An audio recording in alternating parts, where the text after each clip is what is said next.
Hello மக்களே, வணக்கம். இன்றைக்கி டியூஸ்டேயில் எப்படியாச்சும் முருகரை பார்த்துடணும், முருகர் கோயிலுக்கு போயிடணும், இல்லை முருகருக்கான பாட்டு ஸ்டோரிலேயோ நோட்லேயோ வச்சிடணும் அப்படின்னு சொல்லியிருப்போம்ல.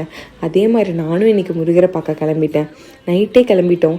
பஸ் ஏறணுன்னே அந்த அண்ணா லைட் ஆஃப் பண்ணிட்டாங்க எல்லோரும் தூங்கணுன்னு. ஆனால் யாருமே தூங்கலை. எல்லோரும் முருகரை பார்க்க போகிறோம் அப்படின்னு ஒரு எக்ஸைட்மெண்ட்லேயே இருந்துட்டாங்க. காலைல 6 மணிக்கெலாம் ரீச் ஆகிட்டோம். ரீச் ஆனதுக்கப்புறம் தூரத்தில் அந்த மிஸ்டில் ஓ முருகா அப்படிங்கிற போர்டு கவர் ஆனதை பார்த்தோன்னே மனசில் அவ்வளோ ஹாப்பினஸ்ஸாக இருந்துச்சு. அது மட்டும் இல்லை, போகிற வழியெல்லாம் பறக்க பறக்க இட்லி எடுத்துகிட்டு இருந்தார் ஒரு அண்ணா இட்லி கடையில். இன்னொரு கடையில் ஒரு அண்ணா அந்த ஃபோட்டோஷாப்பில் இருக்க முருகரெல்லாம் தொடச்சிட்டு வேலெல்லாம் தொடச்சி அழகாக வச்சுட்டு இருந்தார். இன்னொரு பாட்டி நாங்கள் டயர்டாக இருந்ததை பார்த்துட்டு எல்லாம் சரியாயிரும், மேலே போய் முருகரை பார்த்துட்டு வாங்க அப்படின்னு சிரிச்சுக்கிட்டே சொன்னாங்க. இதெல்லாம் போக போக இன்னும் படி ஏற ஏற கதை ரொம்ப சுவாரஸ்யமாச்சு.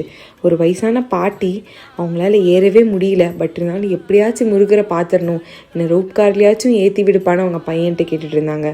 இன்னொரு பாட்டி இந்த வயசுலையும் தான் வேண்டுதலை நிறைவேற்றணுக்காக ஒரு படிக்கட்டுலையும் கற்பூரம் ஏற்றி சாமி கும்பிட்டே போயிட்டு இருந்தாரு. இன்னொரு பக்கம் பார்த்தா ஒரு குட்டி பையன், அவனால் அந்த காவடியவே தூக்க முடியல, பட் இருந்தாலும் தூக்கிட்டு போயிட்டு இருந்தான்.